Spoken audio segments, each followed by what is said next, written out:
இந்த வீடியோ பார்த்துட்டு இருக்க எல்லாத்துக்குமே வணக்கங்க. ரீசெண்டாக போயாவோட MM1 அப்படின்ற இந்த மாடல் மைக்கோட ரிவ்யூ நம்ம போட்டிருந்தோம். ஸோ ஷார்ட் ஃபிலிம் எடுக்கிறவங்க யூடியூப் சேனல் வச்சிருக்கவங்கலாம் ஒரு கிளாரிட்டியான மைக்காக இருக்கும் அப்படின்ற மாதிரி சொல்லியிருந்தோம். இருந்தாலும் சிலருக்கு வந்து எனக்கு மல்டி சேனல் மைக் வேணும் அப்படின்ற மாதிரி கமெண்ட் பண்ணியிருந்தாங்க. முக்கியமாக நான் ப்ராங்க் பண்ணுவேன், அதனால் வந்து எனக்கு வயர்லெஸ் மைக் வேணும் அப்படின்ற மாதிரியும் கமெண்ட் பண்ணியிருந்தாங்க. ஸோ அந்த வீடியோ பார்க்கட்டி இங்கே ஐ பட்டனில் கொடுத்துருக்கேன், செக் பண்ணி பாருங்கள். ஸோ அந்த வீடியோவில் கேட்ட மாதிரியே இந்த வீடியோவில் ஒரு மல்டி சேனல் மைக் போயாவோட WM8 அப்படின்ற இந்த மாடல் மைக் பார்த்தீங்கன்னா ஒரு dual channel mic with wireless mic. So இந்த மைக்கை நீங்கள் வாங்கணும் அப்படின்னு நீங்கள் நினச்சிங்க அப்படின்னா இந்த வீடியோ ஃபுல்லாக பாருங்கள். உங்களுக்கு யூஸ்ஃபுல்லாக இருந்துச்சு அப்படின்னு நினச்சா மட்டும் இதை வாங்கிக்கலாம். அதை வாங்குறதுக்கான லிங்க் வந்து கீழே டிஸ்கிரிப்ஷனில் இருக்குது. ஸோ இப்போ இந்த மைக்கை அன்பாக்ஸ் பண்ணலாம். பாக்ஸ்க்கு முன்னாடி பார்த்தோம்னா போயா WM8 அப்படின்னு அதோட மாடல் நம்பர் போட்டிருக்காங்க. அதுக்கப்புறம் இதோட மைக் எப்படி இருக்கும் அப்படின்ற மாதிரி கொடுத்துருக்காங்க. 2 சென்டர், நடுவில் ஒரு ரிசீவர் கொடுத்துருக்காங்க. அதனால் இது ஒரு டூயல் சேனல் மைக் அப்படின்றத திருப்பி உங்களுக்கு நான் சொல்லிடுறேன். 2 மைக் யூஸ் பண்ணிக்கலாம் வயர்லெஸில். இப்போ பாக்ஸ் ஓப்பன் பண்ணலாம். பாக்ஸ்குள்ளே என்ன இருக்குது அப்படின்னு பார்க்கலாம். இந்த பாக்ஸ்குள்ளே உள்ள ஒரு சூட் கேஸ் மாதிரி கொடுத்துருக்காங்க கருப்பு கலரில். இதையும் ஓப்பன் பண்ணலாம். இது உள்ள என்ன இருக்குது அப்படின்னு பார்க்கலாம். இது உள்ள மேலவே பார்த்தோம்னா ஒரு யூசர் மேனுவல் கொடுத்துருக்காங்க. கண்டிப்பாக யூஸ்ஃபுல்லாக இருக்கும் ஃபஸ்ட் டைம் வாங்குறவங்க எல்லாத்துக்குமே. ஸோ இதை ஓரமாக வச்சிடலாம். அதுக்கப்புறம் 2 சென்டர் டிவைஸ் கொடுத்துருக்காங்க. இதில் தான் நம்மளோட மைக்கை மாட்டி வயர்லெஸில் வந்து நம்மளால் டிரான்ஸ்மிட் பண்ண முடியும். இதையும் ஓரமாக வச்சிடலாம். எப்படி கனெக்ட் பண்ணுறது அப்படின்றத உங்களுக்கு நான் சொல்கிறேன். அதுக்கப்புறம் ஒரு பெரிய ரிசீவர் கொடுத்துருக்காங்க. ஸோ இந்த ரிசீவர் மற்றும் சென்டரை எப்படி கனெக்ட் பண்ணுறது அப்படின்றதையும் உங்களுக்கு நான் பின்னாடி காட்டுறேன். வேறு என்ன இருக்குது அப்படின்னு பார்க்குறப்ப இந்த ரிசீவரை நம்மளோட மிக்சரில் கனெக்ட் பண்ணி ரெக்கார்ட் பண்ணுறதுக்கு ஒரு கனெக்டர் கொடுத்துருக்காங்க. இதையும் ஓரமாக வச்சிடலாம். அடுத்து 2 செட்டு மைக் கொடுத்துருக்காங்க. நம்மளோட சென்டரில் கனெக்ட் பண்ணுறதுக்காகவே கொடுத்துருக்காங்க. ஸோ குவாலிட்டி நல்லா இருக்குது. அதுக்கப்புறம் ஒரு ஆக்ஸ் கேபிள் கொடுத்துருக்காங்க. இந்த ஆக்ஸ் கேபிளை யூஸ் பண்ணி நம்மளோட ரெக்கார்டர்லையோ இல்லை சிஸ்டமில் மொபைலில் ஏதாவது கனெக்ட் பண்ணுறோம் அப்படின்னா அதில் யூஸ் பண்ணி நம்மளால் வந்து ரெக்கார்ட் பண்ணிக்கிற முடியும். அதுக்கப்புறம் ஒரு சின்ன பாக்கெட்டில் மைக்கான ஸ்பாஞ்ச் கொடுத்துருக்காங்க 2. அது போக காலர் கிளிப் இருந்துச்சு.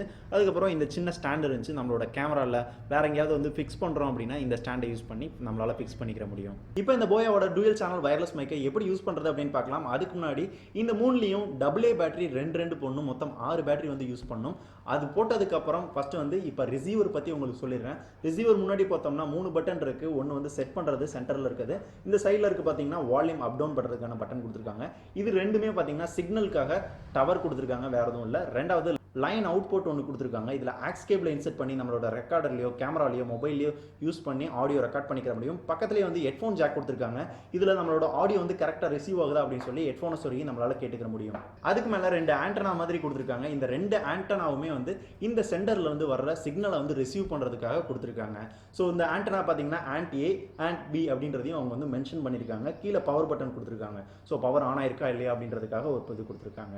இப்போ இந்த ரிசீவரை ஆன் பண்ணலாம். ஆன் பண்ணோன்னா சேனல் 1 அப்படின்னு சொல்லி காமிக்கும். மேலே வந்து பவர் வந்து ஆன் ஆயிடும். ஸோ சேனல் 1ல் உள்ளே போயிட்டு நம்ம வந்து 2 மைக்குமே வேணும் அப்படின்னு ஆசைப்பட்டோம்னா ஸ்டீரியோவில் வைக்கணும். ஸோ 2 சென்டரில் வந்து ஆடியோ ரிசீவ் ஆகணும் அப்படின்னா இல்லை தனித்தனியாக வந்து வேணும் அப்படின்னா எதுலேருந்து வேணுமோ அதை மட்டும் செலக்ட் பண்ணிக்கலாம். இப்போ ஒரு சென்டரை மட்டும் இப்போ ஆன் பண்ணலாம். இப்போ ஒரு சென்டர் நம்ம ஆன் பண்ண உடனே இங்கே வந்து சேனல் A01 அப்படின்ற மாதிரி காமிக்கும்.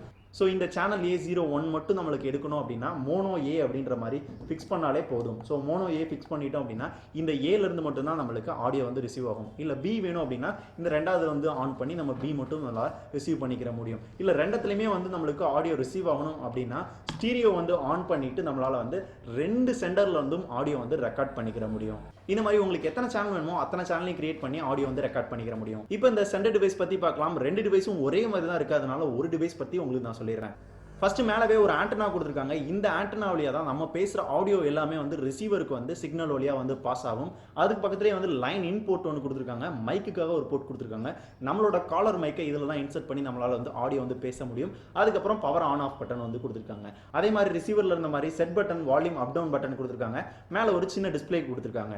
இந்த டிஸ்பிளேல நம்மளோட சேனல் ஏல இருக்கா இல்லை பியில் இருக்கா அப்படின்னு செக் பண்ணலாம். எத்தனை நம்பர் சேனலில் இருக்குது அப்படின்றதையும் செக் பண்ணிக்கலாம். செட் பட்டன் நமக்கு நம்மளோட வால்யூம் எவ்வளோ லெவல் இருக்கணும் அப்படின்றத நம்மளால் சூஸ் பண்ணிக்கிற முடியும். இது 2 மட்டும் தான் இந்த இதில் ஆப்ஷன் இருக்கும். ஸோ டேரெக்டாக நம்மளோட மைக்கை மட்டும் இன்செர்ட் பண்ணிட்டு நம்ம வந்து பேச ஆரம்பிச்சிடலாம். இங்கே பார்த்தீங்கன்னா ரிசீவரில் நம்மளுக்கு லைட் எரிய ஆரம்பிச்சிடும். ஏ வந்து கனெக்ட் ஆயிடுச்சு அப்படின்ற மாதிரி இங்கே லைட் எரிய ஆரம்பிச்சிடும். ஸோ வந்து ஆடியோ வந்து ரிசீவ் ஆகிட்டு இருக்கு அப்படின்னு அர்த்தம். அதே மாதிரி B சேனலில் வந்து நம்ம இப்போ ஆன் பண்ணுறோம் அப்படின்னா உடனே ரிசீவரில் வந்து லைட் எரிய ஆரம்பிச்சிடும் இந்த மாதிரி. ஸோ கனெக்ட் ஆயிடுச்சுன்னு அர்த்தம். இப்போ வந்து 2மே வந்து பேசுகிறதுக்கு தயார். அதே மாதிரி சென்டர் டிவைஸில் எந்த சேஞ்சஸும் பண்ணக்கூடாது, ரிசீவரில் மட்டும்தான் பண்ணணும். ரிசீவரில் என்ன பண்ணணும் அப்படின்னா, ஆல்ரெடி நான் சொன்ன மாதிரி 2 டிவைஸும் வேணும் அப்படின்னா ஸ்டீரியோவில் வைக்கணும், இல்லை ஏல மட்டும் வேணும் அப்படின்னா மோனோ ஏல வைக்கணும், பியில் மட்டும் வேணும்னா மோனோ பியில் வச்சுக்கலாம். ரெண்டுலேயும் வேணும் அப்படின்னா ஆல்ரெடி சொன்ன மாதிரி ஸ்டீரியோவில் வைக்கணும். அப்படி ஸ்டீரியோ மோடில் வச்சிட்டோம் அப்படின்னா இந்த ரெண்டு இதுலேருந்து வர ஆடியோ வந்து டேரெக்டாக நம்மளுக்கு ரிசீவ் ஆகி நம்மளோட ஆடியோ வந்து நம்மளோட ரெக்கார்டரில் வந்து கேப்சர் ஆகும். ஸோ கேப்சர் ஆகுதுன்னு பார்த்தோம்னா எவ்வளோ கேப் இருக்கும் அப்படின்னு பார்க்குறப்ப 100 மீட்டர்ஸ் வரையும் இருக்கும் அப்படின்ற மாதிரி சொன்னாங்க. ஸோ இப்படி இருக்கா அப்படின்றத நான் உங்களுக்கு செக் பண்ணி காமிக்கிறேன். அதே மாதிரி இதோட ஆடியோ குவாலிட்டி எப்படி இருக்குது அப்படின்றத பார்க்கலாம். இப்போ இந்த போயா வயர்லெஸ் டூயல் மைக்கோட குவாலிட்டி எப்படி இருக்குன்னு தான் பார்க்க போகிறோம். ஏன் அவுட்டோர்ல இருந்து குவாலிட்டி பார்க்குறோம் அப்படின்னா, அதிகபட்சமாக இந்த வயர்லெஸ் மைக்கு எவ்வளோ தூரத்தில் ஒர்க் ஆகும் அப்படின்னா 100 மீட்டர் வரை ஒர்க் ஆகும் அப்படின்னு சொன்னாங்க. ஸோ அந்த 100 மீட்டர் வரையும் ஒர்க் ஆகுதா இல்லையா அப்படின்னு தான் செக் பண்ண போகிறோம். ஸோ இந்த ஆடியோ குவாலிட்டி எதுவும் இறையாமல் எதுவும் இல்லாமல் இருக்கா அப்படின்னு பாருங்கள். நான் இதில் எந்தவித எடிட்டிங்கும் பண்ணாமல் டேரெக்டாக இதை ஆடியோ வந்து ரெக்கார்ட் பண்ணிகிட்டு இருக்கேன் என்னோட Zoom H1 ரெக்கார்டரில்.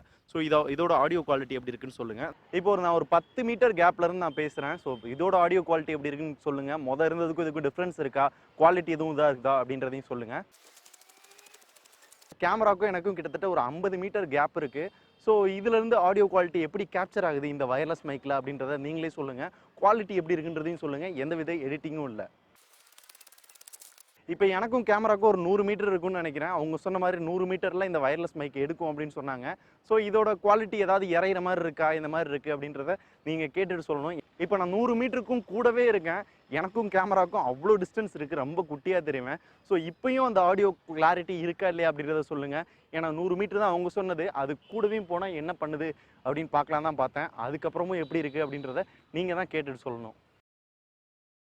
ஆக்சுவலி இந்த போயா வயர்லெஸ் மைக்கில் பார்த்தோம் அப்படின்னா 2 சென்டர் கொடுத்துருப்பாங்க, 2 மைக் இருக்கும். பார்த்தீங்கன்னா தெரியும், நான் ஒரு மைக்கை வச்சு பேசிக்கிட்டு இருக்கேன். கிட்டத்தட்ட 100 மீட்டர் கூடவும் வந்து இது வந்து ஒர்க் ஆகுது. அதே மாதிரி இன்னொரு மைக்கும் இன்னொரு சென்டரும் கொடுத்துருக்காங்க. ஸோ என்னோட ஃப்ரெண்டு ஒரு மைக் மாட்டிருக்காரு, நான் ஒரு மைக் மாட்டிருக்கேன். ஸோ இந்த மாதிரி இருக்கப்ப நம்ம அவுட்டோரில் ஷூட் எடுக்கிறது, ப்ராங்க் ஷோ பண்ணுறது, இந்த மாதிரி பண்ணுறப்ப கண்டிப்பாக இந்த மைக் வந்து யூஸ்ஃபுல்லாக இருக்கும். இப்போ நான் பேசிக்கிட்டு இருக்கேன், என்னோட ஃப்ரெண்டும் பேசுவார். 2 குவாலிட்டியும் பார்த்தீங்கன்னா அதே மாதிரி இருக்கும். சஞ்சீவ், இது எப்படி இருக்குது? கண்டிப்பாக இதோடைய மைக் குவாலிட்டி பார்த்தீங்க அப்படின்னா இவர் வந்து 100 மீட்டருக்கு தாண்டியே போனார். அது வரைக்குமே இங்கே வந்து ரிசர்வ் ஆகிட்டு தான் இருந்தது.